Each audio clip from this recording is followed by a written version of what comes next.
오늘 이 본문에 로마 교회에 대한 얘기가 나오는데요. 로마 교회들 안에 이 분쟁이 많았어. 사람들이 모이면 이 분쟁과 갈등이 일어나게 되어 있죠. 교파가 왜 생겼습니까? 교파가 왜 많이 생겼을까요? 다 생각하는 관점이 달라서 그래요. 예. 그 침례교는 뭐 반드시 물에 들어가야 된다는 거예요. 물에 들어갔다 와야 된다는 거예요. 침례교. 침례교의 세례를 보면 그 좋아 보여요. 저는 장로교 목사인데 침례 하고 싶어요. 그래서 어떤 목사님이 장로교 목사님인데 공적으로 못하고 자기 아들을 자기 집 목욕탕에서 침례했대요. 침례가 좀 더 리얼하죠. 그죠? 리얼하죠. 예수님 시대의 그 침례는 물에 완전히 잠기는 거였으니까. 근데 꼭 그렇게 침례만 해야 된다고 주장하면 어떻게 되겠어요? 요단강에 가서 해야 돼. 예?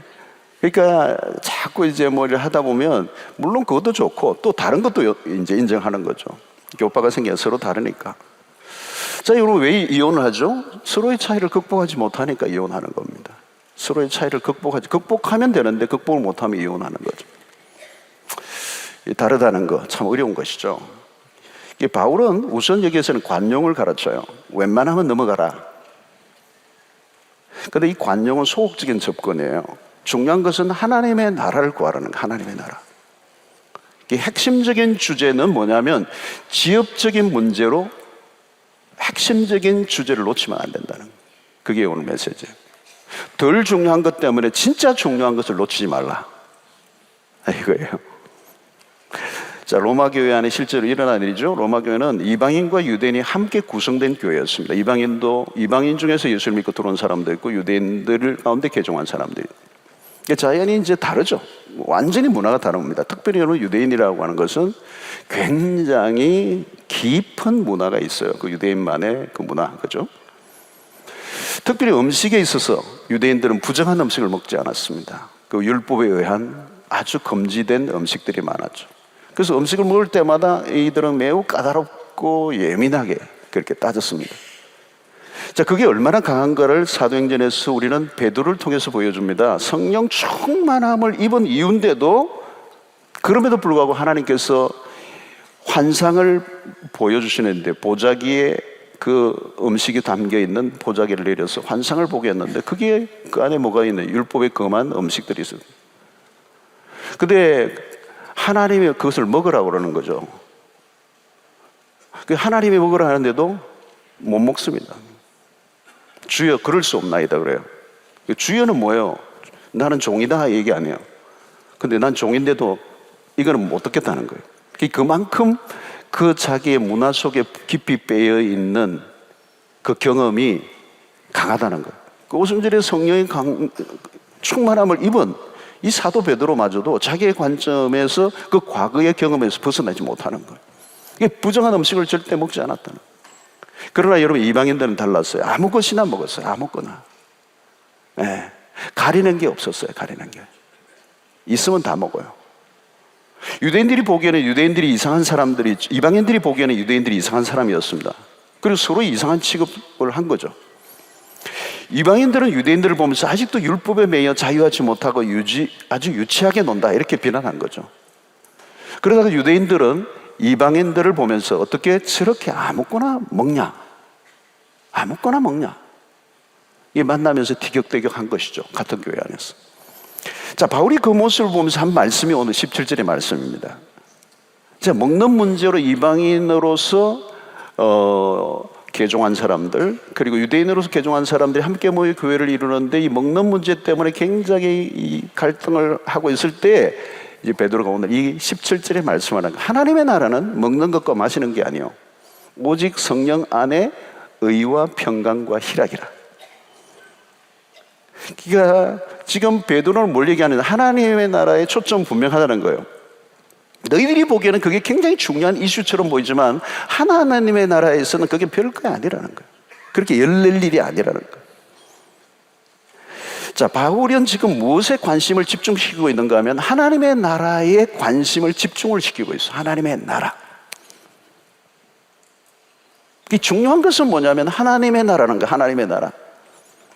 그래서 여러분 사실 우리가 어떤 것을 얘기할 때 우리의 입장을 강조하는 게 그렇게 중요하지 않아요. 성경이 강조하는 것이 무엇인지, 성경이 강조하는 것에 우리도 강조를 해야 돼요.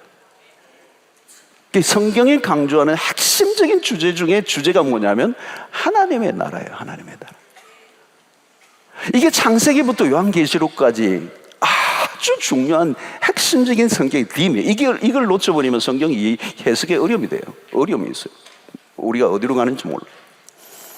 자, 여러분, 예수님의 첫 설교가 뭡니까? 하나님의 나라가 가까웠다는 거예요. 예수님의 설교는 모든 그 뒤에 내용들이 다 하나님의 나라예요. 팔복의 산상수훈의 설교의 그 모든 얘기들도 결국은 하나님의 나라의 백성으로의 삶이 어떤가, 오른밤을 치며 왼밤을 돌려대라, 오리라는 십지를 가라, 팔복의 심정이 가난해, 전부 다 그게 뭐냐면 하나님의 나라의 백성들로서 우리는 세상과 전혀 다른 퀄리티를 가진 삶을 살아야 된다. 우리는 하나님의 나라의 백성이기 때문에.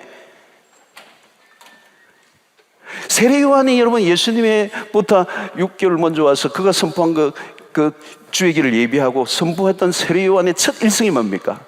400년 동안의 남북의 이 신구약 시대의 중간기에 오랜 침묵을 깨고 세례 요한이 첫 번째 이 구약의 마지막 선지자의 역할로서 딱 나와서 첫 설교가 뭐냐면 하나님의 나라를 얘기해요. 회개하라, 하나님의 나라가 가까웠다. 자, 여러분, 주님이 십자가에 죽으시고 부활하신 다음에 성천을 하시며 제자들에게 나타나서 마지막 레슨을 하셨는데 그게 뭐냐면 사도행전 1장 3절이에요. 그가 고난받으신 후에 또한 그들에게 확실한 많은 증거로 친히 살아계심을 나타내사 40일 동안 그들에게 보이시며 하나님 나라의 일을 말씀하시니라. 예수님이 성천하시기 직전에 이제 남아있는 그 며칠 동안, 40일 동안 예수님의 제자들에게 하실 얘기들이 많이 있겠지만 다 거두절미하고 40일 동안 그들에게 보이시면서 하신 일은 딱 하나요. 하나님의 나라의 일을 말씀하시니라. 여러분, 오늘 이 밤에 우리의 초점을 정확하게 해야 돼요. 우리의 초점, 우리의 관심, 우리의 주제, 우리의 포커스, 우리의 모든 것을 올인해야 될 게 어디 있냐? 하나님의 나라. Kingdom of God이에요. 이 세상의 나라가 아니에요. 하나님의 나라예요. 여러분, 우리가 그처럼 좋아하는 마태복음 6장 33절 뭐예요, 여러분? 이건 안 띄워주세요. 띄우지 마시고 우리 합시다. 우리 수준 있게 시작. 그런즉 누구든지 그런적이 누구든지 그런즉 너희는 먼저 그의 나라와 그의 의를 구하라. 그리하면 이 모든 것을 너에게 더하시리라. 모르는 분들도 있으니까 한 번 더 띄워주세요. 한 번 더 합시다. 제대로 그냥 넘어가시는 분들이 계시는 것 같아가지고 다시 시작.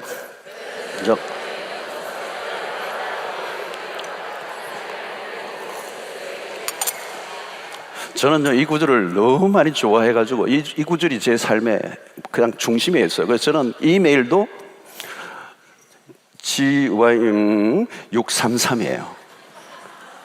633 숫자가 633 gmail인데 633이 633 제 이메일의 넘버 633 마태복음 6장 33절 제 삶에 여기에 포커스를 맞춰서 그런즉 너희는 먼저 그의 나라와 그의 의를 구하라. 그의 나라와 그의 의를 구하라. 하나님의 나라. 여기 뭐예요? 먼저라는 말은요 프라이오리티의 개념이지만 only예요. 너희들은 오직 하나님의 나라를 구하라는 거예요. 여러분, 모든 역사의 사건은 하나님의 나라에 맞춰져 있어요. 그래서 에덴 동산에서 하나님이 시작했던 그 에덴 동산에서 아담과 하와가 범죄하면서 아브라함을 불러내시는 그 사건에서 이스라엘 민족을 태동시키시고 남북에 열지고 일어난 모든 과정은 하나님의 나라의 그림자 역할을 하는 거예요. 눈에 보이는 하나님의 나라는 눈에 보이는 나라가 아니에요. 눈에 보이지 않는 나라죠. 그 사람들이 착각하죠. 이 눈에 보이는 게 전부인 것처럼 생각하는. 오병이어의 사건이 있자 사람들이 예수님을 유대인의 왕으로 옹립하려고 합니다. 그러나 예수님은 피하세요. 왜? 이 나라의 메시아 왕으로 이 나라를 통치하게 오신 메시아가 아니기 때문에. 예수님 능력이 있으신 분이에요. 예수님이 하시면 다 잘하실 수 있죠. 뭐 백성들 책임질 거예요. 경제나 정치 다 행정. 그분은 의로우신 왕이기 때문에. 그러나 그분은 이 땅을 위해서 오신 분이 아니에요. 하나님의 나라. 보이지 않는 나라예요. 여러분, 우리는 누구입니까? 우리는 하나님의 백성으로 그 주님이 추구하려고 하셨던 그 일을 이어받은 제자 공동체죠. 제자란 그리스도가 사셨던 삶의 그 목적에 우리가 같이 공감하고 그 길을 따라가는 사람들. 그래서 우리는 많은 직장의 모든 여러 영역 속에 우리가 인발브되어 있었지만 우리의 진정한 정체성은 예수 그리스도의 제자들이에요. 우리가 수없이 소속된 것들이 많겠지만 가장 중요한 정체성, 아이덴티티는 하나님의 나라의 백성. 우리의 소속은 하나님의 나라. Kingdom of God. 이걸 놓쳐버리면 우리는 신앙은 갈 길을 잃어버려요.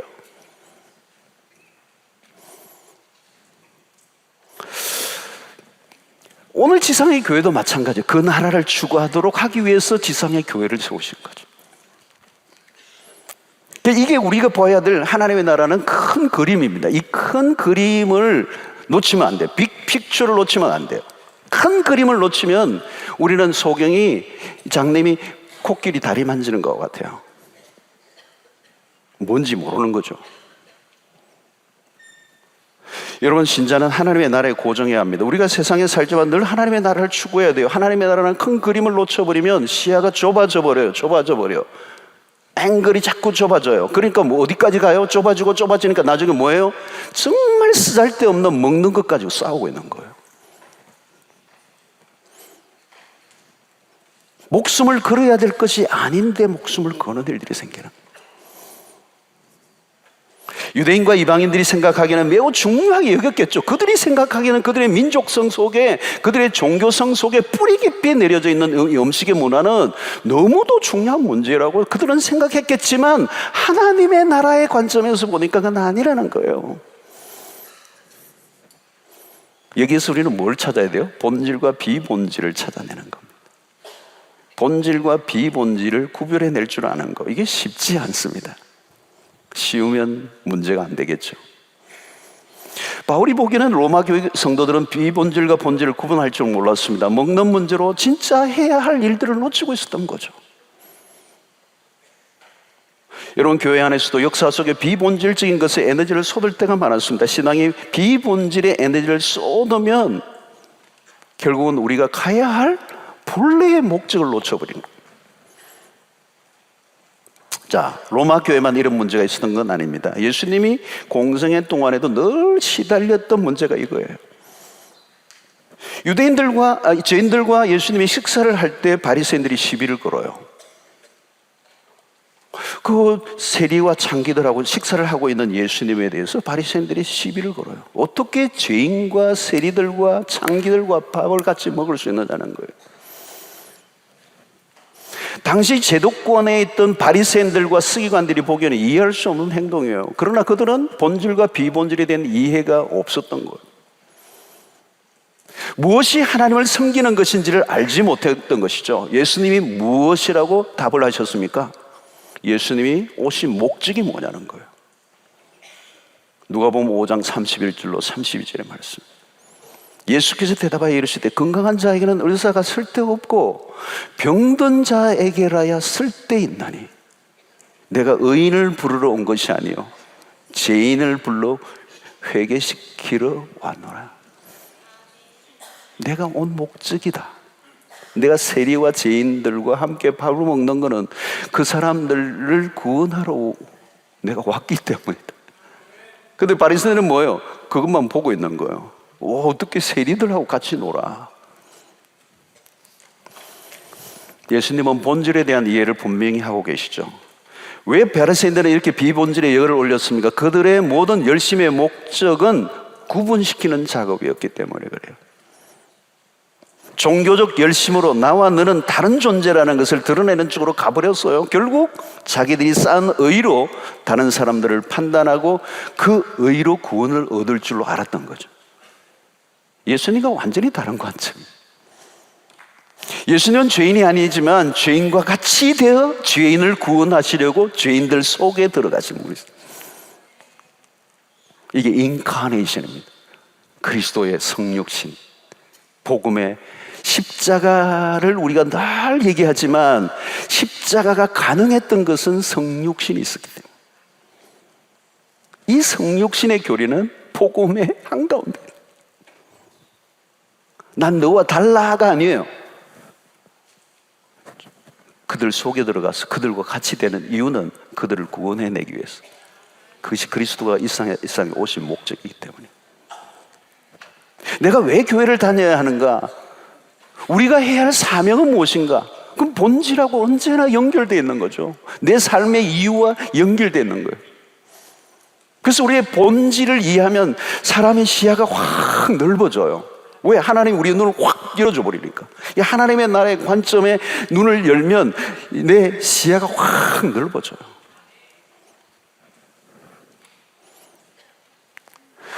여러분, 누구나 처음에는 본질에 집중하려고 합니다. 그러나 어느 순간 곁길로 빠지는 것이 대부분이에요. 교회 역사를 보아도 늘 같은 방향으로 간 것은 아닙니다.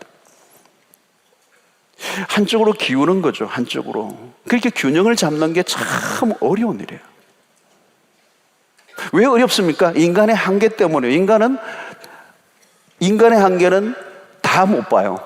뭘 보든지 어떤 관점, 어떤 사건, 어떤 문제에서도 다 볼 수가 없어요. 우리 인간의 한계예요. 한 부분만 볼 수밖에 없어요. 그리고 내가 보고 싶은 것만 보는 거예요. 그리고 여러분, 오늘의 나는 그걸 모든 걸 판단하고 보는 나도 내가 아니에요. 어제 내가 오늘 내가 아니에요. 어제 나와 오늘 나는 달라요. 나도 변하고 있는 거예요. 어제와 오늘 사이에 어떤 또 다른 경험과 사건들이 나를 또 다르게 만들어 버렸어요. 어제와 똑같은 내가 아니에요. 시간이 사람을 바꿔 놓는 거예요. 여러분, 유대인들은 유대인들로, 이방인은 이방인으로서의 배경을 가지고 판단하기 때문에 접촉점이 전혀 없었던 거예요. 여러분, 교회 안에서도 이슈가 일어나면 다양한 관점을 가지게 되죠. 예를 들면 이혼 문제를 다룬다는 건 오늘날 굉장히 예민한 문제가 되었어요. 성경적인 접근을 하기가 상당히 어려워졌어. 왜냐하면 이혼이 희소할 때는 어느 정도 다룰 수가 있었어요. 거의 많이 없었을 때는 그 다루기가 그렇게 어렵지 않았어요. 그러나 지금은 이혼을 경험한 사람이 교회 안에도 많아져 버렸어요. 이것이 사회 현상일 뿐만 아니라 교회 안에서도 성도들 가운데 빈번하게 일어난 사건이 되어버렸어. 그러니까 상당히 다루기 까다로운 주제가 된 거 말하는 거죠. 무조건 이혼은 악이다라고 회개하라고 하면 문제는 없지만 그 순간 그 연약한 백성이 교회를 떠나버릴 가능성이 많아졌어요. 그래도 이혼의 문제를 다루긴 해야 돼요.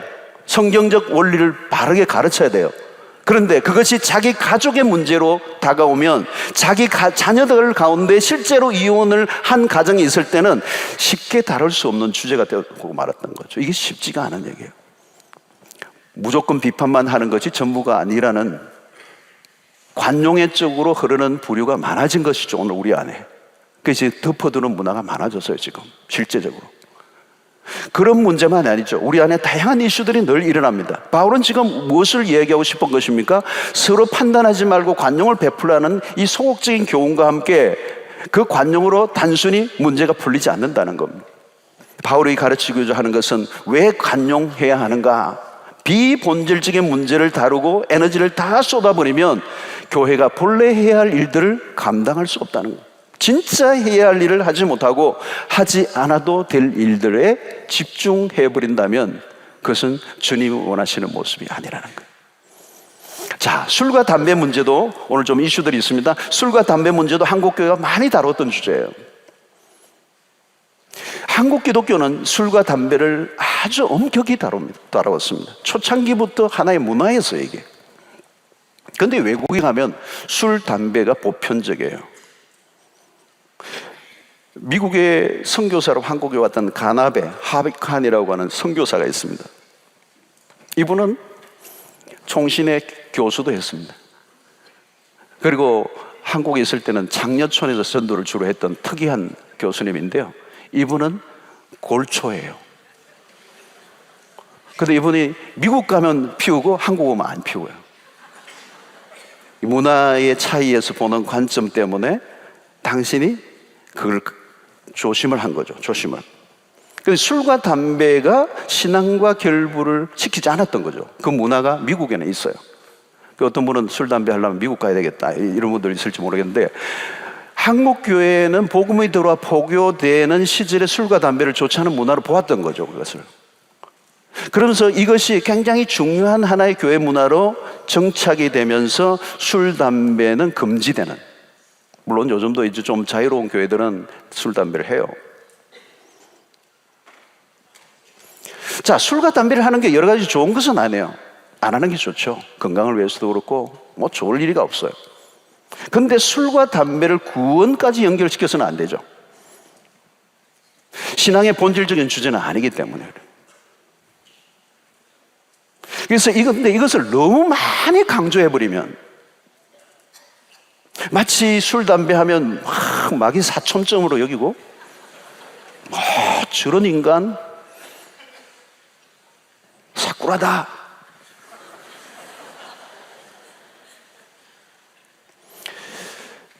본질적인 문제는 아니에요.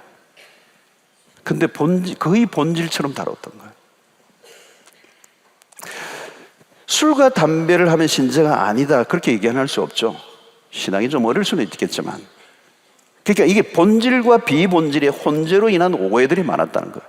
그러니까 안 해도 될 갈등과 분쟁들로 소모전을 하는 경우가 많았다. 교회 안에서도 성찬식을 할 때 포도주를 쓰는데 발효된 술로 하느냐 발효되지 않는 것으로 하느냐에 오랫동안 교회사 속에 논쟁을 했어요. 우리 교회는 발효된 걸로 할까요? 발효 안 된 걸로 할까요? 술 드셔본 분은 아실 텐데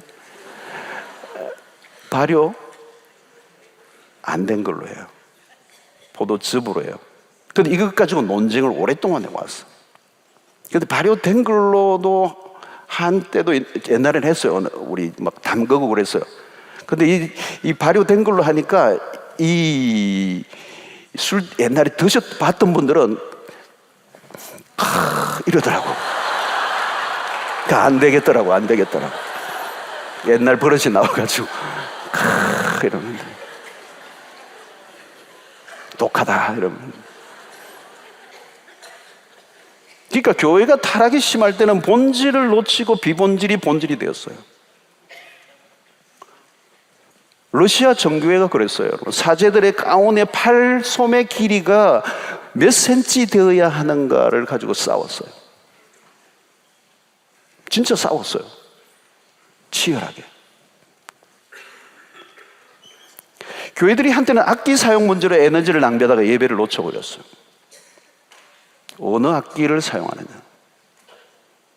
제가 아프리카에 가보니까요, 그 어떤 아주 오직 하니까요, 거기는 악기가 딴 게 없어요. 드럼밖에 없어요. 드럼도 뭐 그냥 우리 같은 그런 드럼이 아니고요, 북 비슷한 건데 그걸 가지고 헌 타이어 찢어가지고 그 찢어진 쪼가리라고 그래요. 그거는 뭐 그냥 뭐 그거를 뭐 막대기 아니고 덜렁덜렁 하는 거 가지고 막 두드리면서 노래를 부르는데 너무 잘하더라고. 악기라는 거는 그 시대 그 문화 속에서 그들이 일반적으로 시편에서도 그 시대의 가장 대중적인 악기들이 쓰여졌어요.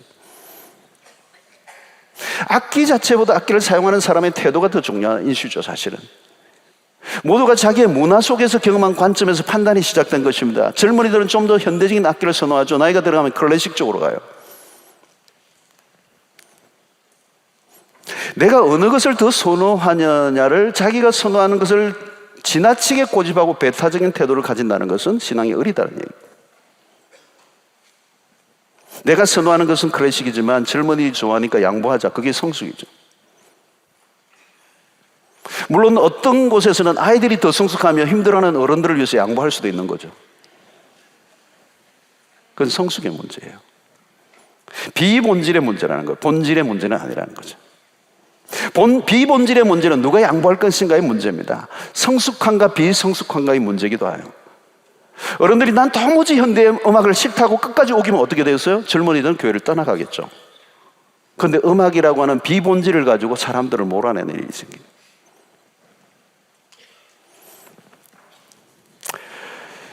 여러분 가정에서도 마찬가지예요. 부모의 품는 도량이 없으면 자녀들이 가출하는 일들이 일어나요. 마음에 안 들지만 끊임없이 품어내는 그 부모의 도량, 그 넓은 아량, 그 용납이 그 아이를 가정에 머물게 하는 거죠. 교회 안에 젊은이들과 청소년들이 우리가 많이 있다는 것은, 오늘 이렇게 청소년들이 많이 있다는 얘기는 성숙한 성도들이 있다는 얘기입니다.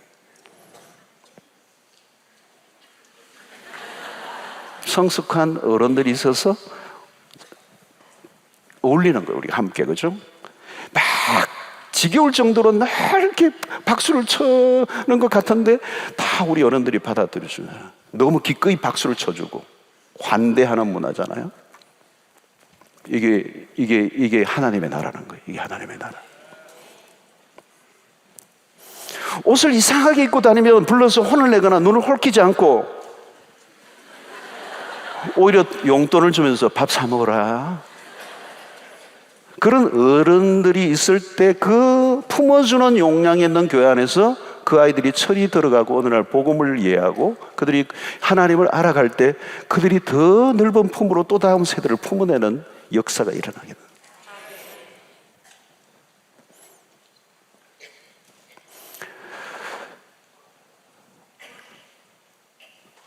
신앙이 깊어진다는 것은 얼마나 품이 넓어지고 용납이 깊어지느냐와 연관이 있습니다. 하나님의 가슴이 얼마나 넓은지, 바다보다 하늘보다 더 넓고 더 높은.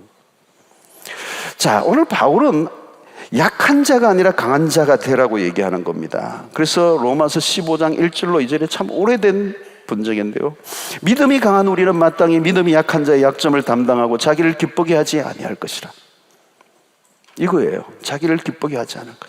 2절, 우리 각 사람이 이웃을 기쁘게 하되 선을 이루고 덕을 세우도록 할지니라. 자, 본질을 이해하고 살면 선이 굵직해져요. 산만하지 않아요. 심플 라이프가 돼요. 본질이 아닌 것에 대해서 적당하게 다루어 넘어가면 우리가 가져야 될 본질의 에너지를 쏟을 수가 있다는 것이죠. 결국 인생은 본질의 싸움이라는 것입니다. 내가 왜 존재하는가, 왜 신앙생활을 하는가, 바울은 선명하게 우리에게 얘기하고 있는 거죠. 바울의 삶을 보면 깔끔하고요, 군더더기가 하나도 없어요. 사는 이유, 죽는 이유. 로마서 14장 8절에 이 얘기를 합니다. 우리가 살아도 주를 위하여 살고 죽어도 주를 위하여 죽나니 그러므로 사나 죽으나 우리가 주의 것이로다. 여러분, 언젠가 우리는 죽을 날이 올 거예요. 근데 뭘 위해서 죽어야 되죠? 주를 위해서 죽는 거예요. 살아도 뭘 위해서 살아요? 주를 위해서 사는 거예요. 무엇을 위해 목숨을 바칠 것인가? 생명은 하나밖에 없어요. 목이 몇 개 되는 게 아니에요. 생명은 하나밖에 없어요. 이 고귀한 생명을 무엇에 바칠 것인가? 바울은 딱 하나예요. 사도행전 20장 24절에서도 표현했죠. 나의 달려갈 길과 주 예수께 받은 사명 곧 하나님의 은혜의 복음을 증언하는 일을 마치려 하면은 나의 생명조차 조금도 귀한 것으로 여기지 아니하노라. 무엇을 위해서요? 하나님의 은혜의 복음을 증언하는 일을 마치려 하면은 나의 생명조차 조금도 귀한 것으로 여기지 않는. 정말 멋진 인생이죠. 내 생명 하나밖에 없는데 내 생명을 바칠 하나를 발견한 거예요. 그게 본질이잖아요. 그게 목적이잖아요. 그게 사는 이유잖아요. 하나님의 은혜의 복음을 증언하는 일을 마치려 하면 나의 생명 귀한 것으로 여기지 않게. 성도 여러분, 우리의 인생이 짧습니다. 내가 하고 싶은 일 다 할 수 없고요, 갈수록 선명해져야 합니다. 하나님의 앞에 설 날이 가까웠습니다. 카운트다운은 이미 시작됐고요, 역사의 인류의 문명의 마지막에 왔어요. 다른 사람 흉내낼 시간도 없습니다. 그냥 하나님이 나에게 주신 그 복음에 내가 어떻게 빚진 자로서 반응할 것인가.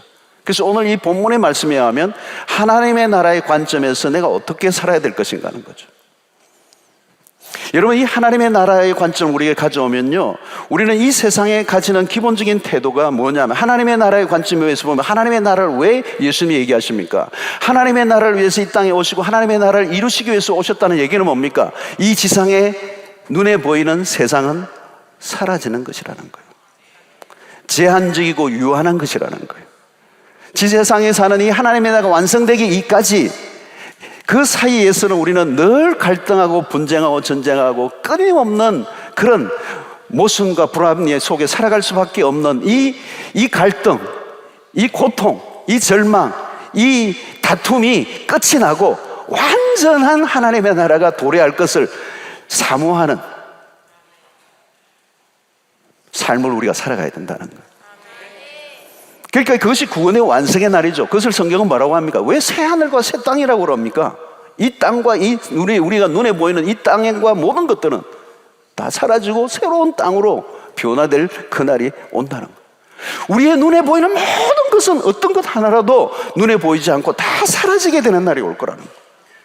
그것이 내일일 수도 있고 모레일 수도 있고 종말론적으로 긴박성을 가지고 우리가 살아가야 되는 것입니다. 물론 우리가 이 땅을 딛고 살아가는 동안에 이 세상을 무시해서는 안 되죠. 다 포기하고 절망하고 극단적 종말론자로 살아가면 안 됩니다. 이 땅에서 우리가 살아가는 이유는 이 하나님의 나라가 더 많이 확장되길 원하는, 하나님의 통치가 더 많은 사람들이 이루어지도록 하는 삶을 사는 것이 바로 바울이 복음을 전하는 이유였다는 거예요. 여러분, 그 일을 하려고 하면 가장 중요한 것이 뭡니까? 내가 먼저 하나님의 통치를 받으며 살아가야 돼요. 하나님의 나라가 여기 있다 저기 있다 말하지 말라는 거예요. 하나님의 나라는 너희 안에 있느니라. 하나님의 나라가 우리 안에서 먼저 일어나야 되는 거예요, 여러분. 오늘 우리가 이 땅을 바라보면서도 마찬가지입니다. 오늘 이 땅의 현실을 바라보면서 우리의 안타까움들이 있는데 가장 먼저 우리 안에 이 세상의 변화를 추구하려고 하면 우리 안에 있는 샬롬이 시작이 돼요. 우리 안에 하나님의 그 놀라운 그 나라가, 하나님의 통치가 우리 안에 이루어져야 된다는 겁니다. 그러지 않으면 여러분, 우리는 죄인의 한 사람으로서 또 다른 모순을 안고 살아갈 수밖에 없는 저희들이 될 수밖에 없다는 거죠. 우리는 사랑하자고 외치면서 싸우는 모순을 안고 살아갑니다. 그래서 무엇을 해도 실패로 끝나요. 성경을 보면서 우리가 느끼는 건 뭡니까? 인간의 시도는 다 실패한다는 거예요. 창세기를 여러분들 요즘 보면서 마찬가지. 인간의 역사는 언제나 실패해요. 사람이 바뀌면 또 새로운 세계가 올 건가? 아니에요. 전혀 다른 종류의 도둑놈이 생기기도 하고,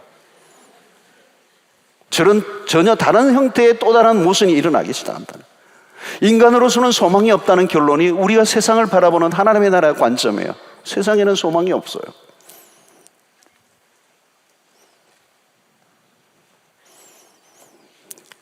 자, 바울은 본질에 집중할 때 일어날 두 가지를 우리에게 소개합니다. 18절이에요. 이로써 그리스도를 섬기는 자는 하나님을 기쁘시게 하며 사람에게도 칭찬을 받느냐. 두 기준을 우리에게 얘기하고 있습니다. 첫째는 하나님을 기쁘시게 하는 것, 둘째는 사람에게도 칭찬을 받는 것. 중요한 기준이죠. 이것이 과연 하나님을 기쁘시게 하는 것인가? 어떤 이는 말하기를 우리의 많은 기도들이 하나님의 나라에 가면 잡동사니 창고에 들어가 버리고 말 것이다. 다시 말하면 하나님이 기뻐하시는 것이 아닌 나의 기쁨을 추구하는 기도가 너무 많다는 거예요. 우리가 주님을 위해서 일을 할 때도 마찬가지입니다. 열심히 나는 하나님을 위해서 일을 하는데 어떻게 보면요, 하나님이 시키지도 않는 일을 할 때가 많아요. 나는 지금 굉장히 중요하다고 생각했는데 세월이 지나면 아무것도 아닌 거예요. 우리가 추구하는 모든 지상의 것들은 유한한 것들입니다. 한 시절이 지나면 허망한 주제들이 되고 맙니다. 교회나 우리 개인의 신앙은 언제나 초점이 분명합니다. 본질을 붙들어야 돼요. 하나님의 나라를 위한 헌신하는 일꾼들을 하나님이 지금 찾고 계시는 거죠. 가장 먼저 해야 되는 것은 내가 하나님의 통치 가운데 살아가고 있는가? 내가 하나님의 통치를 받으면 무슨 일이 일어납니까? 나를 통하여 내 주변의 사람들이 하나님의 통치를 받게 된다는 거예요. 그리스도의 통치 안으로 들어가게 된다는 것은 단순히 전도지를 돌려 예수를 믿게 하는 것만을 말하지 않습니다. 하나님의 통치를 받으며 사는 자들은 우선 달라요. 구별된 삶을 산다는 거예요. 이 구별이란 뭘까요? 너와 나는 다르다로 가는 것이 아니에요. 그 빛은 사람들을 진리로 이끄는 삶이라는 거예요. 직장 속에서 빛과 소금의 역할을 감당한다는 말은 뭘까요? 사람들과 나는 다르다라고 하는 구별점을 만들어내는 것이 아니라 사람들을 빛으로 인도하고 그 타락한 세상을, 그 부패를 막는 역할을 하는 거룩한 영향력을 드러내는.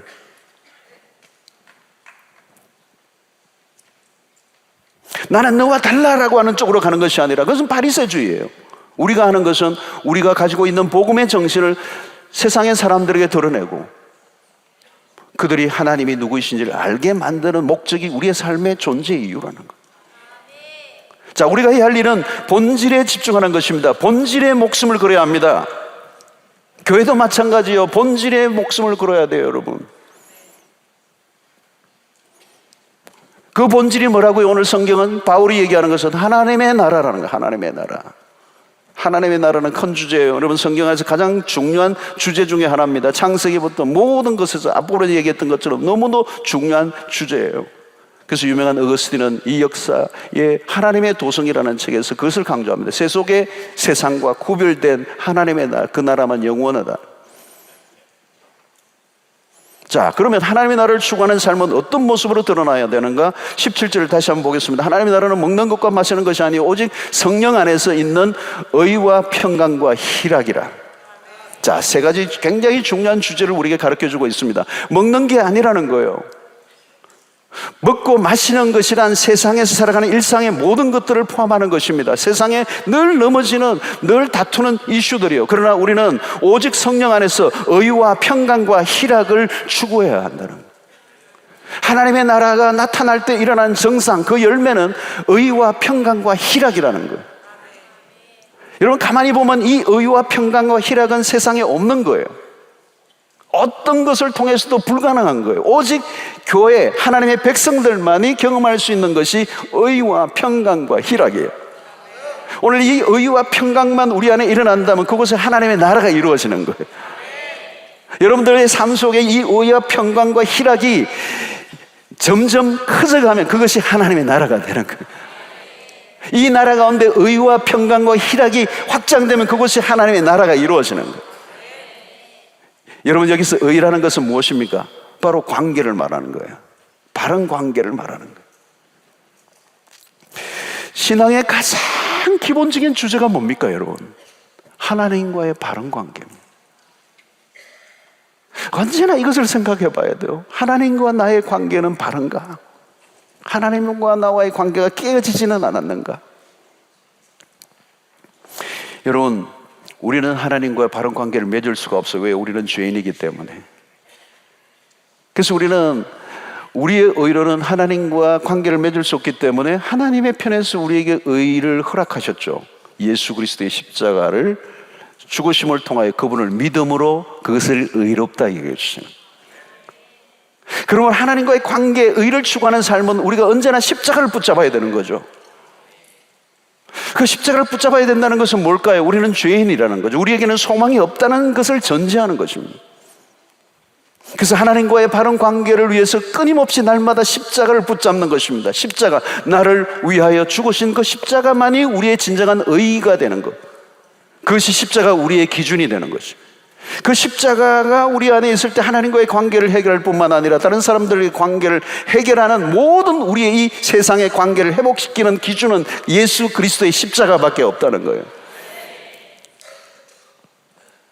다른 걸로는 해결이 안 돼요, 여러분. 십자가만이 이 깨어진 모든 걸 회복시키는 유일한 길이 된다는 사실을. 여러분, 가정 안에도 해결될 수 있는 길이 어디 뭐 상담회가 해결이 됩니까? 아니면 뭐 다른 어떤 사람들이 뭐 그냥 변호사들이 그냥 수백 명 동원해가지고 해결이 되는 것입니까? 안 돼요. 우리의 깨어진 관계를 회복시키시는 것, 하나님과 우리의 관계뿐만 아니라 이웃과의 관계나 나와의 관계 속에서 해결되는 것은 예수 그리스도의 십자가밖에 없는 것이다. 오늘 인간관계의 모든 기준도 십자가예요, 여러분. 우리에게는 의의가 없습니다.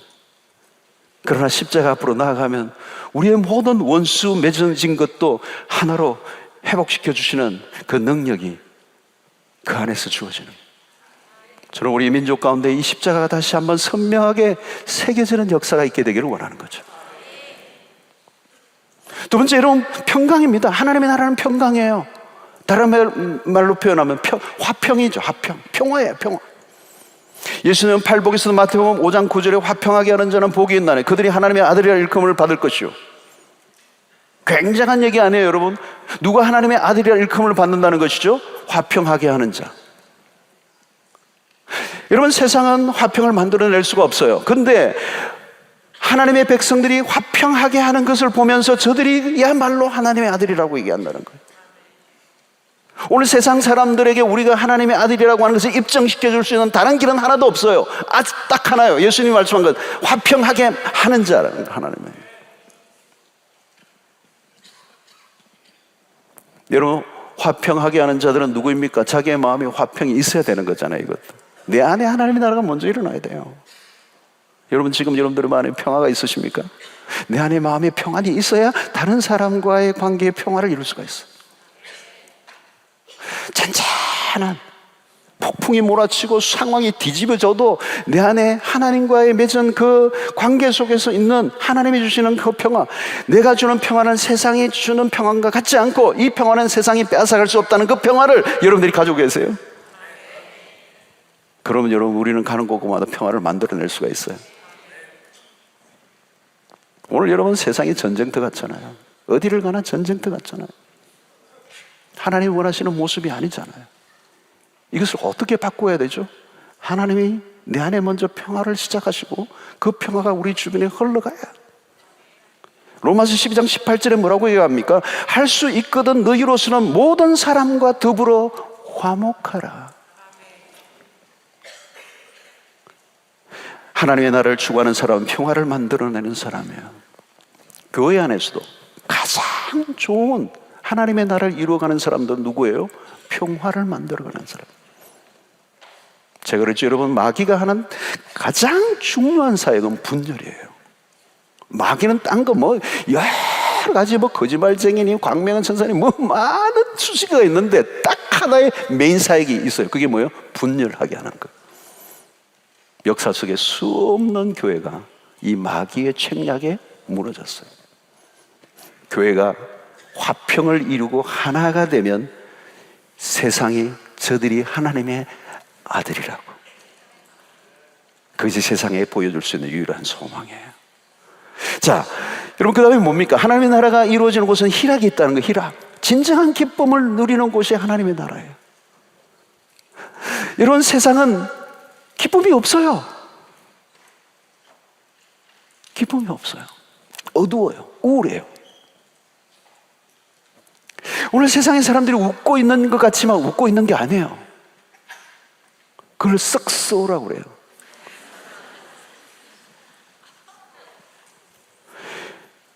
여러분, 우리가 무엇을 하든지 기쁨이 없다면 의미가 없는 겁니다. 힘든 일을 해도 기쁨이 있으면 할만해요. 할만해요. 기쁨이 없으면 살 맛이 없는 거잖아요, 여러분. 일이 힘들어서 힘든 거 아니잖아요. 기쁨이 없어서 힘든 거예요. 하나님이 주시는 기쁨, 이것은 얄팍한 기쁨과 다른 거잖아요. 어떤 분은 보니까 드라마 보는 재미로 살대요. 그게 재밌는 드라마 끝나니까 무슨 낙으로 사나 그러더라고. 신자 맞나 모르겠어요. 우리가 누리는 기쁨은 세상에 주는 기쁨이 달라요. 세상의 기쁨은 막 그냥 이게 많아요. 근데 우리가 누리는 기쁨은 하나님 안에서, Joy in Christ, 그리스도 안에서의 기쁨이에요. 바울이 얘기했던 게 그리스도 안에서 누리는 기쁨이에요. 그리스도를 제거하기 이전에는 그 기쁨을 빼앗아갈 수가 없어요. 그리스도 안에 있으면 그 기쁨은 영원한 것이에요. 저도 목회를 하면서, 목회가 여러분 쉬운 건가요? 여러분 안 해봐서 잘 모르시겠죠. 오늘도 현대사회 목회 어려워요. 그런데 저는 제 안에 주는 어떤 상황이 아니라 그리스도 안에서, 복음 안에서 주는 잔잔한 사라지지 않는 기쁨이 있으니까 목회를 하는 거예요. 다른 게 아무것도 없어요. 딱 하나야. 복음 안에서 누리는 기쁨. 그리고 복음 안에서 유일한 소망이 있어요. 난 아무리 봐도 세상에는 소망을 난 본 적이 없어요. 난 그게 정말 우리 민족이나 우리 개인이나 가정이나 내 삶에 진짜 소망을 주는 거라면 난 그게 생명 걸겠어요. 근데 내가 보기에는 세상에는 소망이 없어요. 예수 그리스도만이 유일한 소망이에요.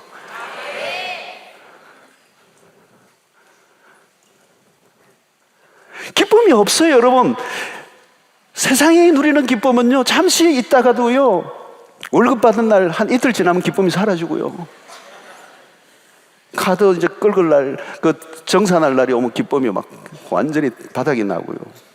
휴가 갔다 오면 기쁨이 막 바닥이 나고요. 인천공항에 있으면 제일 좋고요.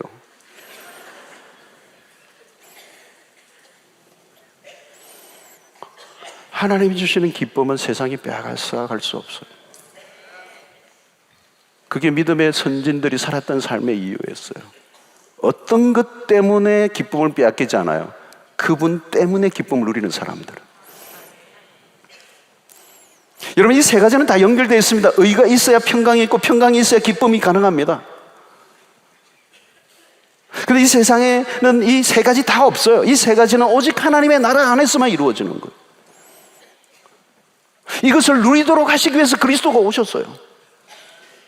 그리고 지상의 삶에 이것을 점점 확장해가고, 그러나 이 지상에 사는 날들 동안에는 완성되지 않고 예수 그리스도 다시 오시는 날이어야 비로소 완성되는 그 날이 온다는 말이에요. 그러나 우리는 이 지상에서 그 하나님의 나라를 이미 맛본 자들이라는 거예요.